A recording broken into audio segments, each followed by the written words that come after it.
हजार दास्तान। आरज़ू एक दो दिन कॉलेज ना जा सकी। पहले दिन जब कॉलेज ना गई तो मेहरुन्निसा कॉलेज में बहुत बोर हुई। आरज़ू के बगैर उसे कॉलेज सूना लगता था। वो दोनों हर वक्त साथ ही रहती थीं, क्लास में भी पास पास बैठती थी। आरज़ू कॉलेज बहुत पाबंदी से आती थी। आज वो न आई तो मेहरुन्निसा कॉलेज में बहुत बुरा दिन गुजार रही थी। फिर उसे तशवीश भी थी कि वो क्यों न आई। कॉलेज से आकर सबसे पहला काम उसने ये किया कि बेड पर बैठकर टेलीफोन के धड़ाधड़ नंबर दबाए। फौरन ही लाइन मिल गई। इधर से दूसरी घंटे पे किसी ने फ़ोन उठा लिया। हाँ जी, कौन? ये सरवरी की आवाज़ थी। बीबी हैं, ज़रा उनसे बात करा दो।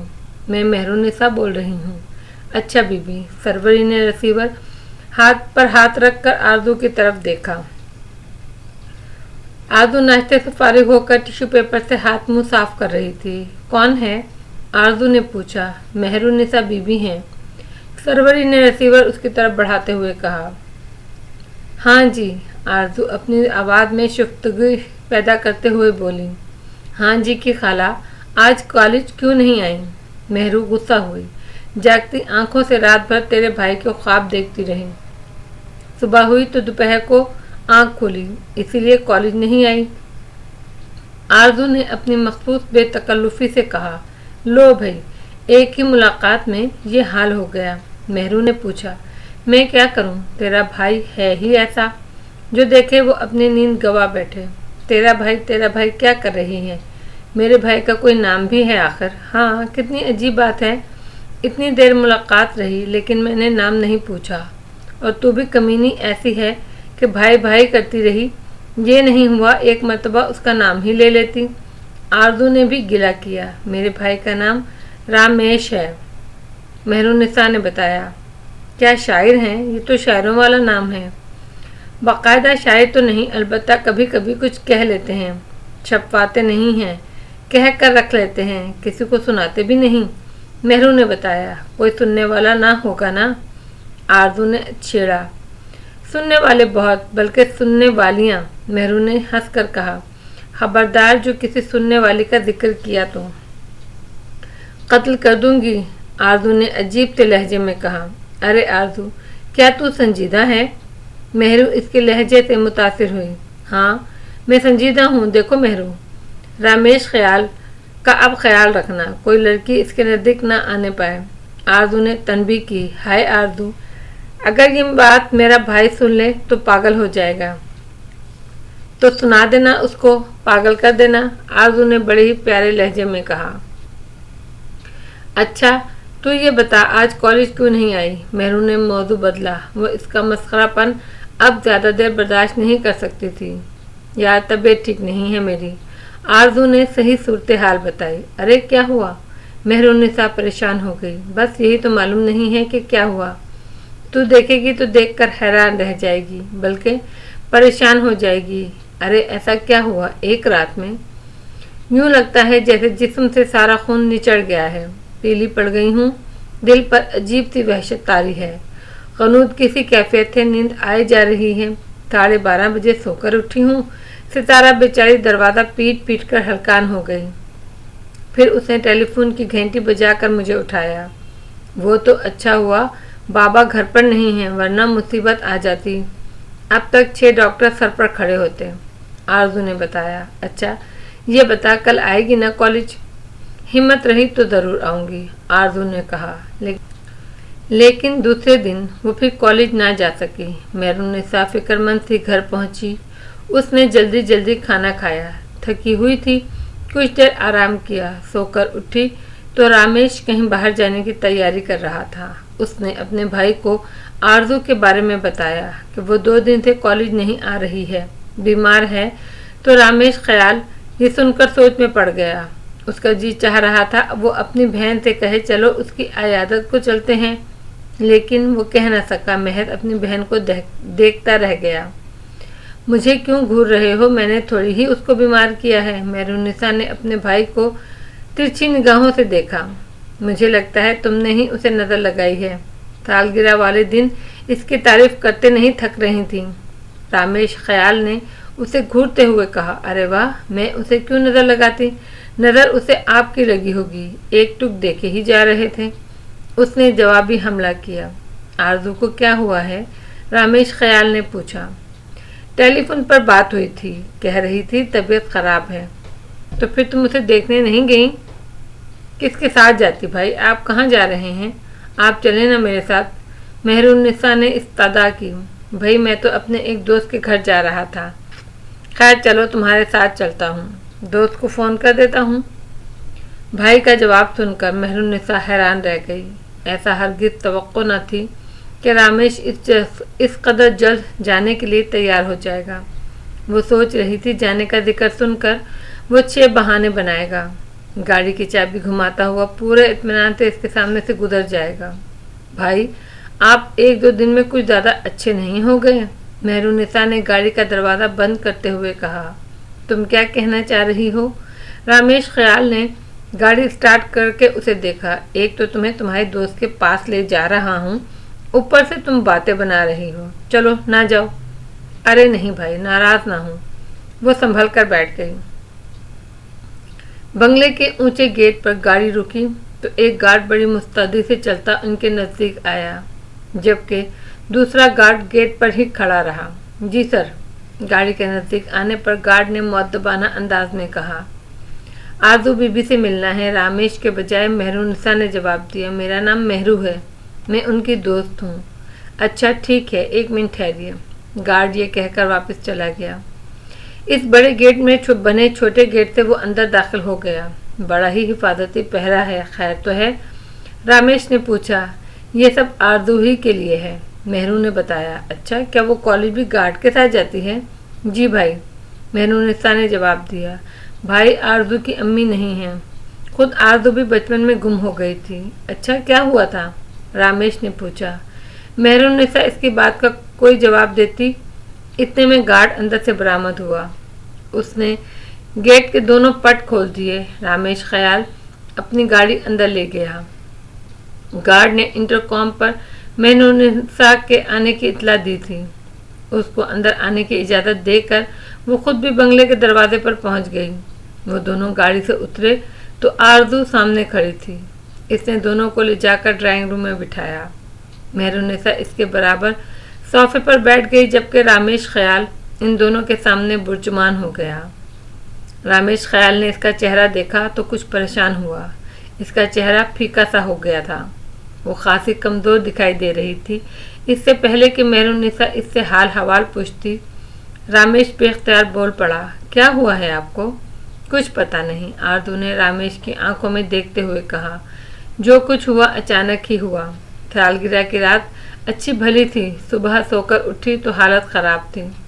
डॉक्टर को दिखाया आपने? बाबा सुबह शाम डॉक्टर तब्दील कर रहे हैं, इनका बस नहीं चल रहा, वरना हर घंटे में ही डॉक्टर बदल लें। हाँ, जाहिर है वो परेशान हो गए होंगे, तो उनकी ज़िंदगी का असासा जो है, मेहरुन्निसा ने कहा। आखिर बीमारी क्या है? रामेश ने पूछा। कुछ नहीं, अभी तक कोई डॉक्टर बीमारी नहीं बता सका। बस हर डॉक्टर अपना एक नुस्खा पकड़ा देता है। अरे तुझे मोहब्बत तो नहीं हो गई? मेहरू ने बहुत धीरे से कहा, इतने धीरे से कि रामेश बावजूद कोशिश के कुछ नहीं सुन सका। हाँ, कुछ ऐसा ही मामला है। आरजू ने ये कहते हुए रामेश ख्याल को देखा। रामेश ख्याल इन नज़रों की ताब न ला सका। उसने अपनी निगाहें झुका लीं। फिर सितारा चाय ले आई। अभी वह चाय से लुत्फ अंदोज हो रहे थे कि कमाल राय आरजू को ढूंढता हुआ ड्राइंग रूम में आ गया। अच्छा जी, तुम यहाँ बैठी हो? कमाल राय ने एक नज़र मेहरुन्निसा और रामेश ख्याल पर डाली। बाबा, इनसे मिलिए, ये मेरी पक्की सहेली है मेहरुन्निसा, और ये इनके भाई हैं रामेश ख्याल। आरजू ने उन दोनों का तारुफ कराया। अच्छा, माशाल्लाह माशाल्लाह। कमाल राय की निगाहें रामेश ख्याल पर टिक गईं। वो उसे पहली ही नज़र में अच्छा लगा था। और मेहरू, ये हैं मेरे बाबा कमाल राय।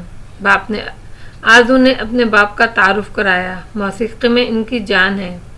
बहुत खुशी हुई आपसे मिलकर, वाकई बहुत खुशी। ये कोई रस्मी जुमला नहीं है। रामेश ख्याल ने आगे बढ़कर कमाल राय से हाथ मिलाया। रामेश ख्याल को देखकर जाने क्यों कमाल राय को अपनी जवानी याद आई। मैं भी बहुत खुश हुआ हूँ तुम्हें देखकर, कमाल राय ने मोहब्बत से कहा। और अंकल, क्या मुझे देखकर आपको अच्छा नहीं लगा? मेहरुन्निसा ने हंसकर कहा। इसकी बात सुनकर कमाल राय बेसाख्ता हंसा और इसके नज़दीक पहुंचकर इसके सर पर हाथ रखा और बोला, भाई तुम्हारा तो कोई जवाब ही नहीं, तुम तो बहुत ही प्यारी हो। हाँ, अब हुई ना बात, मेहरू अपने भाई की तरफ देखते हुए बोली। बैठो बच्चों, उसने मेहरुन्निसा और रामेश ख्याल की तरफ देखकर कहा। शुक्रिया। दोनों बैठ गए। फिर कमाल राय अपनी बेटी से मुखातिब हुआ। हाँ भाई, अब तुम्हारा क्या हाल है? बाबा, मैं ठीक हूँ, आरज़ू ने बड़े यकीन से कहा। ठीक क्यों नहीं होगी, सहेली की शक्ल जो नज़र आ गई है, कमाल राय ने कहा। फिर मेहरुन्निसा से मुखातिब हुआ। भाई तुम रोज़ आ जाया करो। बाबा, आपका क्या ख्याल है, क्या मैं घर पर ही बैठी रहूँगी? कल मैं कॉलेज जाऊँगी, मेरी पढ़ाई का हर्ज हो रहा है।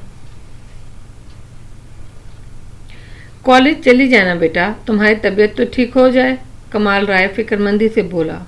बाबा आप बैठें, खड़े क्यों हैं? आरज़ू ने उसे खड़े देखकर कहा। नहीं, मैं अब चलता हूँ, तुम याद करके दवा ज़रूर खा लेना। जी बाबा, आप परेशान ना हो, मैं खा लूँगी। आरज़ू ने अपने बाप को इत्मीनान दिलाया। अच्छा जी रामेश साहब, कमाल राय ने इससे गर्मजोशी से हाथ मिलाया। फिर मिलेंगे। इसके बाद उसने मेहरुन्निसा के सर पर हाथ रखा और बोला, बेटी आती रहा करो। जी अंकल ज़रूर, मेहरुन्निसा ने खुश दिली से कहा। कमाल राय के जाने के बाद मेहरुन्निसा इसके करीब बैठकर शोखी से बोली, यार तुम्हारे बाबा तो बड़े ही शानदार हैं और बहुत मेहरबान भी। रामेश ख्याल ने टुकड़ा लगाया। मेरे बाबा एक आइडियल आदमी हैं, आरज़ू ने बड़े फ़ख्र से कहा। मेरी माँ से इन्हें इस कदर मोहब्बत है कि आज तक दूसरी शादी नहीं की। दादी ने बहुत दबाव डाला मगर ये टस से मस नहीं हुए। खुद मैंने भी कई मर्तबा कहा, जब मैं अपने बाबा को तन्हा देखती हूँ तो मेरा दिल कुड़ता है, मगर वो हंस कर टाल जाते हैं। कोई बात नहीं, कोई जवाब नहीं देते। हाँ क्यों नहीं, आरज़ू ने कहा। कहते हैं तुम कैसी बेटी हो जो सुतीली माँ के लिए इस कदर परेशान हो। ये सुनकर रामेश ख्याल हंस पड़ा। ठीक ही तो कहते हैं। इस दिन वो दोनों आरज़ू के पास खासी देर बैठे रहे। रामेश ख्याल ने अपने मोबाइल फ़ोन से दोस्त को मुतला कर दिया था कि वो नहीं आ सकेगा, लिहाजा इत्मीनान से बैठा था। वो दोनों इसके साथ गपशप करते रहे। आरज़ू का भी दिल लगा रहा। रात को मेहरुन्निसा अपने बेड पर लेटी कोर्स की किताब पढ़ रही थी कि रामेश ख्याल इसके कमरे में आ गया। मेहरुन्निसा ने किताब बंद करके अपने भाई के चेहरे को बगौर देखा और मुस्कुरा कर बोली, खैरियत? हाँ सब खैरियत है। रामेश ख्याल ने एक कुर्सी उठाकर बेड के नज़दीक रखी और इत्मीनान से बैठकर बोला, क्या हो रहा था? भाई एजुकेशन की किताब देख रही थी। मेहरुन्निसा ने किताब इसके सामने करते हुए कहा। मेहरू एक बात बताओ, रामेश ख्याल ने बड़ी ही संजीदगी इख्तियार करते हुए कहा। अरे भाई आप तो बड़े सीरियस हो रहे हैं, आखिर मामला क्या है? वो ज़रा संभल कर बैठ गई। मेहरू तुझे आरज़ू कैसी लगती है? रामेश ने एक गैर मुतवक्का सवाल किया। भाई वो मेरी दोस्त है, कॉलेज में हम एक दूसरे के साथ रहते हैं, शौक़ है, हंसमुख है, लाखों में एक है और मुझे तो बहुत ही प्यारी लगती है। मेहरू ने किताब एक तरफ रखते हुए कहा। पर भाई आप क्यों पूछ रहे हैं? मेहरू इसका मतलब है हम आइंदा एक दूसरे के रकीब बन जाएंगे। रकीब? पहले तो उसकी समझ में न आया। उसने मासूमियत से इस लफ्ज़ को दोहराया। फिर इसकी समझ में आया तो वो एक उंगली से दिखाकर बोली, अच्छा तो आप भी मेरी सफ में खड़े हो गए भाई, ये कितनी बुरी बात है। कोई किसी को अच्छा लगे इसमें भला बुराई क्या है? रामेश ख्याल ने इसकी आंखों में देखते हुए कहा। मेहरू मैं उसे पसंद करने लगा हूँ, मैं उससे शादी करना चाहता हूँ। आप जानते हैं आप क्या कह रहे हैं? मेहरुन्निसा के चेहरे पर उदासी फैल गई। हाँ मैंने जो कुछ कहा बहुत सोच समझ कर कहा है, वो बड़े एतमाद से बोला। आपने सोचा ही तो नहीं, अगर सोचा होता तो ऐसी बात हरगिज़ ज़बान पर ना लाते। किसी को पसंद करना गुनाह है क्या? पसंद करना गुनाह नहीं, लेकिन शादी की बात करना गुनाह है। क्या लोग अपनी पसंद से शादी नहीं करते? शादी करते हैं, लेकिन सिर्फ वो लोग जिनकी मंगनी ना हुई हो। मेहरुन्निसा ने दो टोक लहजे में कहा, मैं इस मंगनी को नहीं मानता। आपके मानने या ना मानने से क्या होगा? ये मंगनी हमारे बड़ों ने तय की है। इस मंगनी से इन्हिराफ मुमकिन नहीं। आखिर शकीला का क्या कसूर है? वो आपके ताया की बेटी है और एक अरसे से आपके नाम पर बैठी है। मेहरुन्निसा ने इसे समझाने की कोशिश की। वो मुझसे 2 साल बड़ी है। रमेश ने एतराज़ उठाया। तो इससे क्या होता है? हमारे यहाँ बड़ा छोटा कब देखा जाता है? हमारे बड़े जो रिश्ता तय करते हैं वो अटल हो जाते हैं। आप जानते हैं ये रिश्ता हमारे दादा ने तय किया था। आप ये बात जानते हैं कि नहीं? हाँ मेहरू, जानता हूँ, मैं सब जानता हूँ। इसके लहजे में कमज़ोरी आने लगी। फिर आप ये भी जानते होंगे कि हमारे दादा कैसे थे? मेहरुन्निसा ने मादी याद दिलाया। वैसे ही जैसे चौधरी, मलिक खान और वडेरे होते हैं। रमेश ने फौरन ही जवाब दिया। इनके लिए कोई जुर्म नहीं होता। मेहरुन्निसा ने इसके जुमले की वजाहत चाहिए। हाँ बिल्कुल, रमेश ने फौरन कहा। फिर ये समझ लें कि ताया भी इन्हीं दादा के बेटे हैं। मंगनी तोड़ने की सज़ा जाने आपको किस सूरत में मिले। मेहरू ने उसे रोशनी दिखाते हुए कहा। लेकिन मेहरू, मैं ये बात 100% तय कर चुका हूँ कि आरज़ू से शादी करके रहूँगा, चाहे इसके लिए मुझे कितने ही दुख झेलने पड़ें।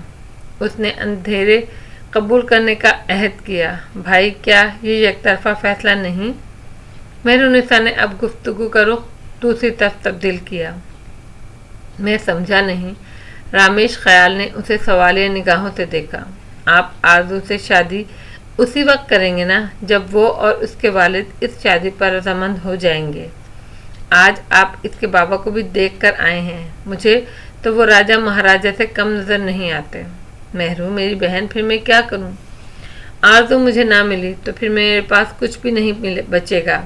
रमेश ख्याल की आवाज़ में चैलेंज भी था और मायूसी भी। ये 2 मुलाकातों में आखिर इसने क्या जादू कर दिया आप पर? वो हैरान थी। कुछ होने के लिए मेहरू, एक लम्हा बहुत होता है। कभी इस लम्हे का हमें फौरन अदराक हो जाता है और कभी इस लम्हे का चंद दिन के बाद पता चलता है। ये खेल होता एक लम्हे का ही है। भाई, आरज़ू ने 2 मुलाकातों में ही आपको फ़लसफ़ी बना दिया है। आइंदा मुलाकातें खुदा जाने क्या रंग लाएं। भाई, मैं अब आपको इसके घर लेकर नहीं जाऊंगी। मेहरू ने फैसला सुनाया। ऐसे ही वक्तों के लिए माएँ होती हैं। अगर आज मेरी माँ होती तो वो हरगिज़ ऐसा ना कहती। और ऐसे ही वक्तों के लिए बाप होते हैं। अगर आज हमारे बाबा होते तो वो आपको ऊंच नीच समझाते, आपको हरगिज़ बहकने ना देते। मेहरुन्निसा ने तुर्की बतुर्की जवाब दिया। बुरा हो उस खबीस का जिसने हमारे वालिदैन की जान ली। रमेश ख्याल एकदम ही सुलग उठा। जी चाहता है उसे जिंदा करूं और फिर गिन गिन कर इससे अपने वालिदैन के कत्ल का हिसाब लूं। ताया बताते हैं इसका बहुत बुरा अंजाम हुआ। पहले वो अंधा हुआ, फिर मफलूज हुआ और मफलूज भी ऐसा कि महीनों बिस्तर पर पड़ा सिसकता रहा। सज़ा तो वो अपनी ज़िंदगी में ही पा गया, लेकिन इसकी मौत से हमारे माँ बाप तो वापस नहीं आए। बस भाई, यही वो नुक्ता है जिसे हम समझ लें तो इंतकाम की आग में जलकर अंधे ना हों। कातिल को मारकर खुद कातिल बनना निरी हिमाकत है, इसीलिए कि मकतूल कभी वापस नहीं आता। कातिल को मारकर दिल की आग तो ठंडी होती है ना। रमेश ख्याल ने दलील दी। मैं नहीं समझती कभी ऐसा होता होगा।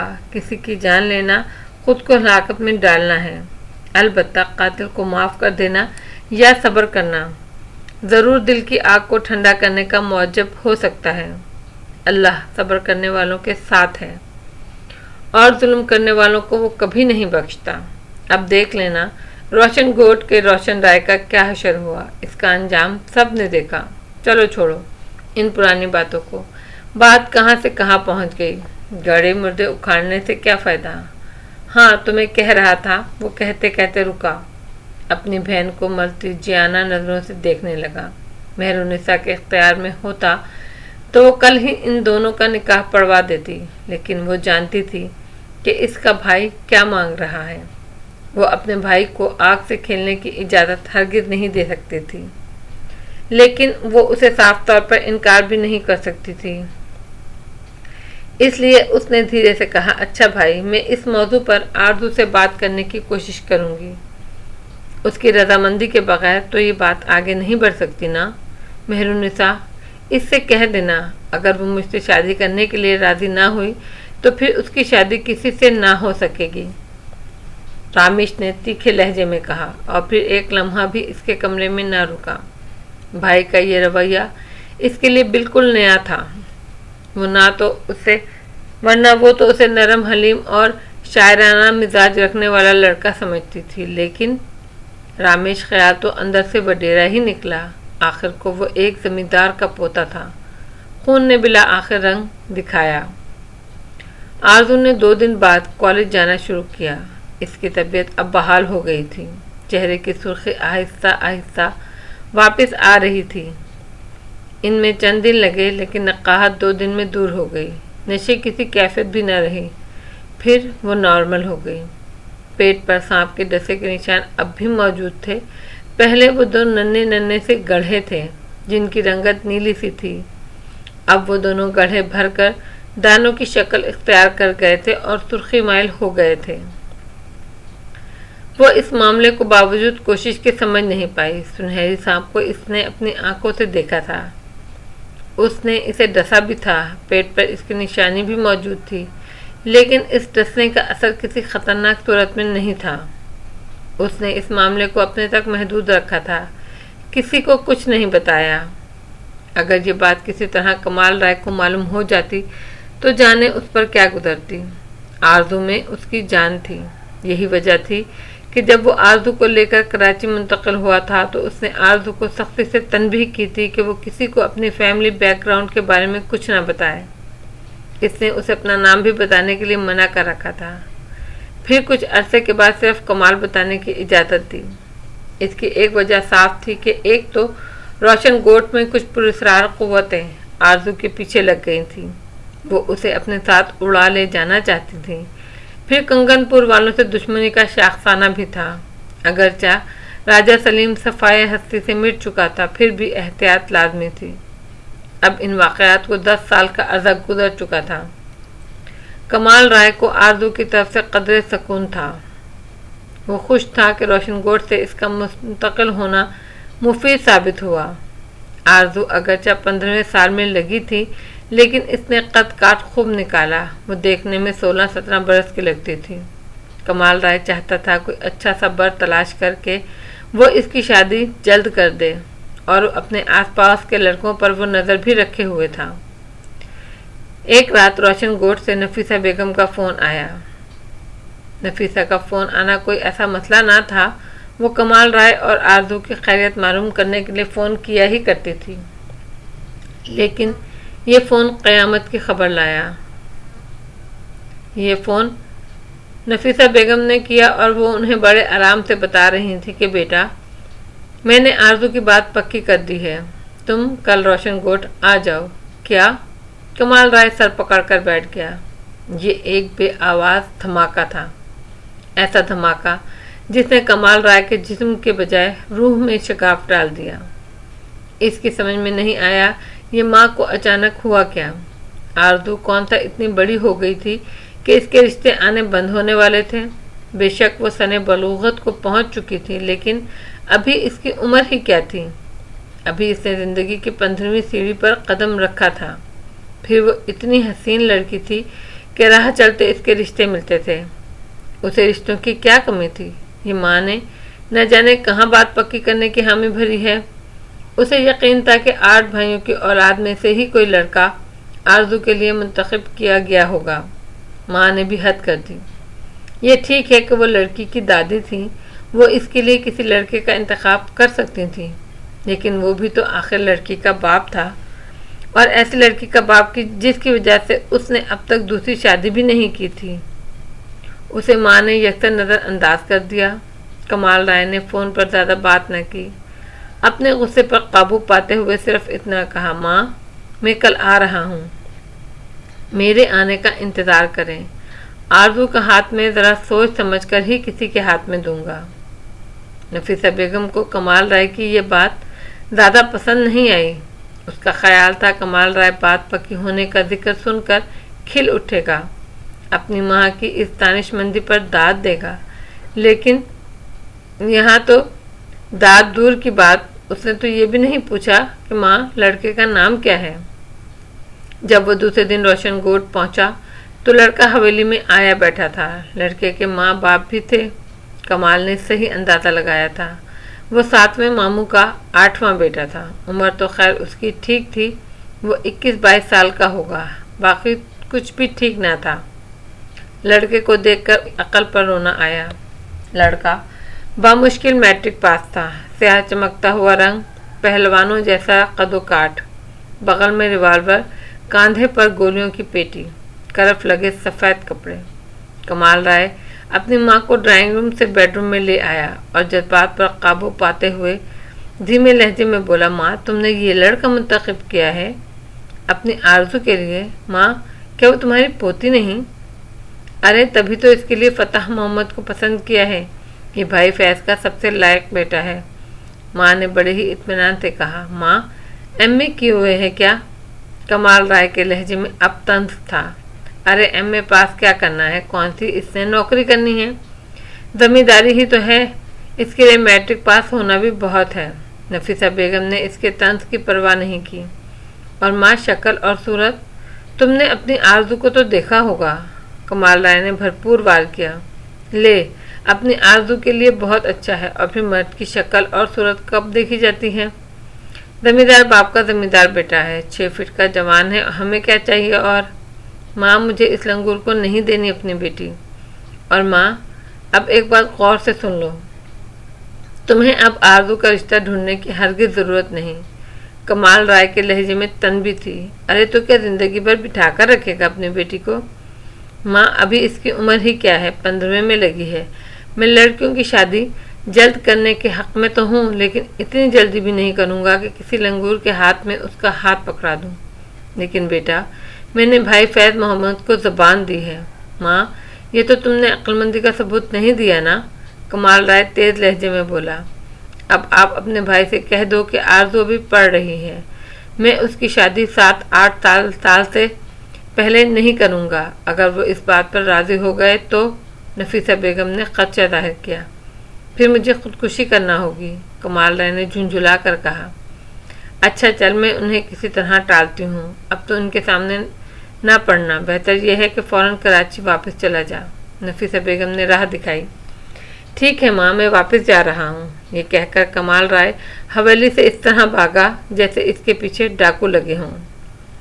پتہ نہیں نفیسہ بیگم نے اپنے بھائی فیض محمد کو کیا پٹی پڑھائی کہ وہ خاموشی سے اپنے بیٹے کو لے کر حویلی سے چلا گیا۔ وہ بات نفیسہ بیگم نے کمال رائے کو بتائی اور نہ کمال رائے نے اپنی ماں سے پوچھی۔ کمال رائے ایک باپ تھا اور ایک روشن خیال باپ تھا۔ آرزو میں اس کی جان تھی، وہ جانتا تھا کہ اس کی بیٹی کے لیے کیسا لڑکا ہونا چاہیے۔ وہ ایک آئیڈیل لڑکی تھی، خوابوں کی شہزادی۔ وہ اس کے لیے بر بھی ایسا ہی تلاش کرنا چاہتا تھا، کوئی آئیڈیل لڑکا، خوابوں کا شہزادہ۔ اس کی ماں نے رشتے کی بات چھیڑ کر اس چھپے گوشے کو اجاگر کر دیا تھا، اس کا ذہن جاگ گیا تھا۔ کمال رائے اپنی حویلی میں جس کالے دیو کو دیکھ کر آیا تھا، ایسے کالے دیو روشن کوٹ کے قرب و جوار میں بے شمار تھے۔ اس کے 8 ماموں تھے، ان کی اولادوں کی اولادیں تھیں، بے شمار لوگ تھے، ماموں کی سسرالیں تھیں، ممانیوں کے اپنے خاندان تھے۔ آرزو چاند کی طرح روشن، وہ کسی سے نہ چھپی تھی۔ اگرچہ وہ روشن گوٹ کم جاتی تھی اور آنا جانا بھی آرزو نے 1-2 سال سے ہی شروع کیا تھا۔ اس سے پہلے کمال رائے نے کراچی سے باہر والوں کو اپنی بیٹی کی ہوا بھی نہ لگنے دی تھی۔ لیکن اب چڑھتے چاند کو سب دیکھ رہے تھے، اور حویلیوں میں لاڈلے بہت تھے جو اپنی شکل آئینے میں نہیں دیکھتے تھے لیکن مانگتے چاند تھے۔ کمال رائے جانتا تھا یہ سلسلہ اب شروع ہوا ہے تو بڑھے گا، بیری پر پہلا پتھر آیا ہے، آئندہ نہ جانے کتنے اور پتھر آئیں گے۔ وہ اپنی بیری کو ان پتھروں سے محفوظ کر دینا چاہتا تھا۔ وہ چاہتا تھا کوئی اچھا لڑکا مل جائے تو فوراً ہی منگنی کا اعلان کر دیا جائے اور ان فضول رشتوں سے بچا جائے۔ کمال رائے ایک سوشل شخص تھا۔ کراچی میں اس کے وسیع تعلقات تھے۔ ابھی تک اس نے ان نظروں سے گھرانوں کو دیکھا بھی نہیں تھا، لیکن اب جہاں جاتا آرزو کو اپنے سامنے رکھتا۔ لڑکے ایک سے ایک تھے، لیکن جو مثالی پیکر اس کے ذہن میں موجود تھا، اس سانچے میں ابھی تک کوئی فٹ نہیں بیٹھا تھا۔ پھر ایک دن جب آرزو نے اپنی سہیلی مہرالنساء کے گھر جانے کی اجازت طلب کی تو وہ بیٹھے بیٹھے چونک گیا۔ اپنی بیٹی کو مسکرا کر دیکھنے لگا۔ آرزو چور بن گئی۔ بابا نے نہ جانے اس کی کیا چوری پکڑی، لیکن وہ تو اپنے خیالوں میں ہی مگن تھا۔ مہرالنساء کا نام سن کر اچانک رامش خیال اس کی نظروں کے سامنے گھوم گیا۔ بابا کیوں مسکرا رہے ہیں؟ آرزو نے اپنے باپ کی طرف دیکھتے ہوئے کہا، خیر تو ہے نا؟ خیر ہی خیر ہے میری جان، کمال رائے نے بڑی خوش دلی سے کہا۔ تم ایسا کرو، ڈرائیور کے ساتھ چلے جاؤ۔ یہ بتاؤ وہاں کتنی دیر لگاؤ گی؟ بابا اس کے ہاں پہلی بار جا رہی ہوں، وہ اتنی جلدی جان تو نہیں چھوڑے گی نا؟ 2-2.5 گھنٹے تو ضرور لگیں گے، آرزو نے ڈرتے ڈرتے کہا۔ اسے خدشہ تھا کہیں کمال نے منع کر دیا تو۔ اچھا پھر ایسا کرتے ہیں، میں تمہارے ساتھ چلتا ہوں، تمہیں چھوڑ کر آگے اپنے دوست کے پاس چلا جاؤں گا، واپسی میں تمہیں ساتھ لے لوں گا، کیوں ٹھیک ہے نا؟ بابا زندہ باد، آرزو نے بچوں کی طرح تالیاں بجائیں۔ یہ تو بہت ہی اچھی بات ہے، مہرالنساء آپ کو دیکھ کر خوش ہو جائے گی، وہ آپ کو بہت پسند کرتی ہے۔ آرزو نے پھر دیر نہ لگائی، اس نے فوراً ہی مہرالنساء کو فون کر دیا اور ساتھ ہی یہ بھی بتایا کہ وہ اپنے بابا کے ساتھ آ رہی ہیں۔ یہ سن کر مہرالنساء واقعی خوش ہو گئی۔ آرزو پھر رات کا کھانا کھا کر جانا۔ ارے نہیں مہرو، بابا اتنی دیر نہیں رکیں گے، بس تم اچھی سی چائے پلا دینا۔ اچھا چلو تم آؤ تو۔ بابا کو اپنے کسی دوست کی طرف جانا ہے، وہ مجھے چھوڑ کر چلے جائیں گے، پھر واپسی میں مجھے پک کر لیں گے۔ میں نے ان سے 2-2.5 گھنٹوں کی اجازت دی ہے، ٹھیک ہے نا؟ اس 2.5 گھنٹے میں ہم 200-250 باتیں کر ہی لیں گے، کیوں میری مہرو؟ آرزو نے اسے ساری صورتحال سمجھائی۔ آج تو مجھے ایک ہی بات کرنی ہے، مہرالنساء ہنس کر بولی۔ اتنی لمبی بات ہے کہ وہ 2-2.5 گھنٹے تک چلے گی؟ آرزو نے پوچھا۔ 2-2.5 گھنٹے کیا ہو سکتا ہے، ساری عمر چلے، مہرالنساء نے کہا۔ تو اب شاعری پر اتر آئی ہے، آخر ایک شاعر کی بہن ہے نا؟ آرزو نے ہنستے ہوئے کہا۔ وہ شاہر صاحب گھر پر موجود ہیں۔ مہرالنساء نے مطلع کیا۔ کہیں تو نے میرے آنے کا تو نہیں بتا دیا؟ آرزو زور سے ہنسی۔ بتایا تو نہیں، تو کہے تو بتا دوں؟ مہرو نے چھیڑا۔ بتا دے، مجھے کیا؟ آرزو نے یہ بات ایک خاص لگاوٹ سے کہی۔ بھائی وہ آ رہی ہے، مہرو نے چلا کر کہا۔ ارے بے وقوف، کیا کر رہی ہے، تجھے شرم نہیں آتی؟ آرزو نے اسے ڈانٹ کر کہا۔ بس ہمت دے گئی جواب؟ مہرو نے مسکرا کر پوچھا۔ ہاں بھائی، ایسی بہادری میں کیا رکھا ہے؟ اچھا مہرو، پھر میں آتی ہوں، جلدی آ، ہم تیرا انتظار کر رہے ہیں۔ مہرالنساء کے لہجے میں شرارت تھی۔ آرزو نے خدا حافظ کہہ کر ریسیور رکھا اور واش روم میں گھس گئی۔ آج وہ خاصی توجہ سے تیار ہوئی۔ جب وہ تیار ہو کر کمرے سے نکلی تو اسے ستارہ راہداری میں آتی ہوئی نظر آئی۔ اس کے ہاتھ میں چائے کی ٹرے تھی۔ پہلے تو ستارہ نے بڑے ہی انہماک سے آرزو کو دیکھا اور پورے مصنوعی انداز میں کھانسی، پھر بولی، ماشاءاللہ، آج کدھر کا ارادہ ہے؟ میں ذرا مہرالنساء کے گھر جا رہی ہوں، آرزو نے سنجیدگی سے کہا۔ اور اس چائے کا کیا ہوگا؟ ستارہ نے پوچھا۔ تو پی لے، میں اب چائے مہرو کے ساتھ جا کر پیوں گی۔ اچھا جی، ستارہ نے اسے ایک ٹک دیکھتے ہوئے کہا، پھر بولی، بی بی ذرا 1 منٹ رک جائیں، میں اماں کو بلا لاؤں۔ کیا مطلب؟ آرزو کی سمجھ میں بات نہیں آئی۔ سروری کیا کرے گی؟ آپ کے اوپر سے مرچیں اتار دیں گی۔ اللہ، اتنی سونی لگ رہی ہیں، مجھے ڈر ہے کہیں نظر نہ لگ جائے۔ چل بے وقوف، آرزو یہ کہتی ہوئی کمال رائے کے کمرے کی طرف بڑھ گئی۔ ستارہ ٹیلی فون کا خیال رکھنا، آپ بے فکر رہیں بی بی، وہ بڑے اطمینان سے بولی، میں سب کے نام نوٹ کر لوں گی۔ پھر وہ جلدی جلدی چلتی ہوئی کمال رائے کے کمرے میں پہنچی۔ اسے ڈر تھا بابا تیار ہو کر اس کا انتظار کر رہے ہوں گے۔ कमाल राय वाकई इसका मुंतज़र था। जब उसने आरज़ू को देखा तो जाने क्यों यकायक इसके दिल में ये एहसास जागा कि आरज़ू बड़ी हो गई है। फिर उसे यूं लगा जैसे आरज़ू चंद दिनों में ही बहुत बड़ी हो गई है। तुम्हारी सहेली के वालिद क्या करते हैं? गाड़ी चलाते हुए कमाल राय ने पूछा। वालिद नहीं हैं, आरज़ू ने बताया। ओह, कमाल राय को अफसोस हुआ। यहाँ फिर घर में कौन कौन है? कोई नहीं है, दोनों बहन भाई अकेले रहते हैं। इनकी अम्मी भी नहीं है इस घर में, वो अपने मामू के साथ रहते हैं। मामू क्या करते हैं?